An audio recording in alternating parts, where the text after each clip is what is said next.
Pour développer une véritable culture d'amélioration continue, il est indispensable de mettre en place un système qui fait évoluer les pratiques et les comportements. Le plan tactique Lean présenté propose une solution de déploiement pour acculturer les équipes et ancrer durablement les bonnes pratiques. Tout commence par l'organisation des postes de travail avec la méthode 5S. Avant de parler de performance, il faut maîtriser son environnement de travail.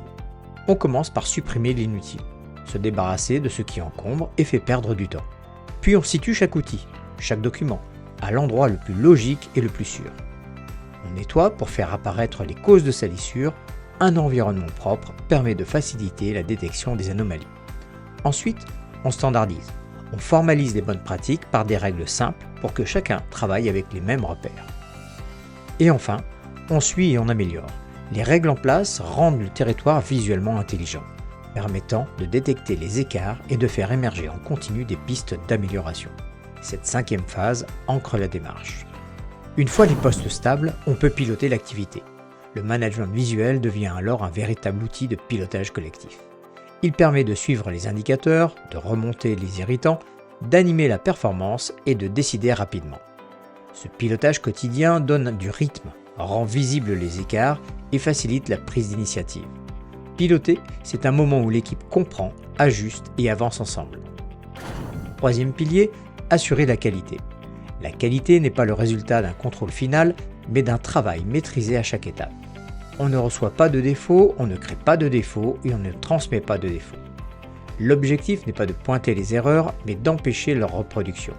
La qualité devient ainsi une responsabilité partagée, portée par la vigilance et la rigueur de chacun. Mais pour progresser, il faut savoir apprendre des écarts.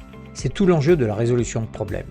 On commence par qualifier la situation en s'appuyant sur des faits observés sur le terrain et partagés par tous. Cette étape permet de comprendre précisément l'écart, sans chercher immédiatement des causes ou des responsables. Une fois le problème qualifié, il est nécessaire de le prioriser, car tous les problèmes ne peuvent pas être traités en même temps. La priorisation permet de concentrer l'énergie sur les sujets ayant le plus d'impact pour le client, l'activité et les équipes. Vient ensuite le temps de traiter le problème en recherchant collectivement les causes profondes.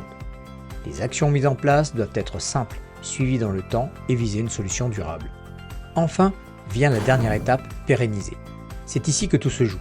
Pérenniser, c'est s'assurer que les standards vivent, que les bonnes pratiques restent en place et continuent de progresser. Et pour cela, rien ne remplace la visite terrain. C'est le moment où le manager se connecte à la réalité, observe les écarts, encourage les bonnes pratiques et renforce la cohérence du système. La visite terrain, c'est le lien vivant entre les standards et la culture. Elle permet de suivre, améliorer, maintenir les acquis et d'ancrer durablement la démarche Lean dans le quotidien. En conclusion, ces 5 principes ne constituent pas un mode d'emploi figé, mais un système vivant pour faire grandir les équipes.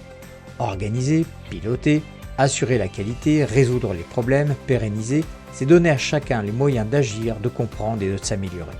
C'est ainsi que l'amélioration continue cesse d'être un projet pour devenir une culture partagée, visible sur le terrain et durable dans le temps.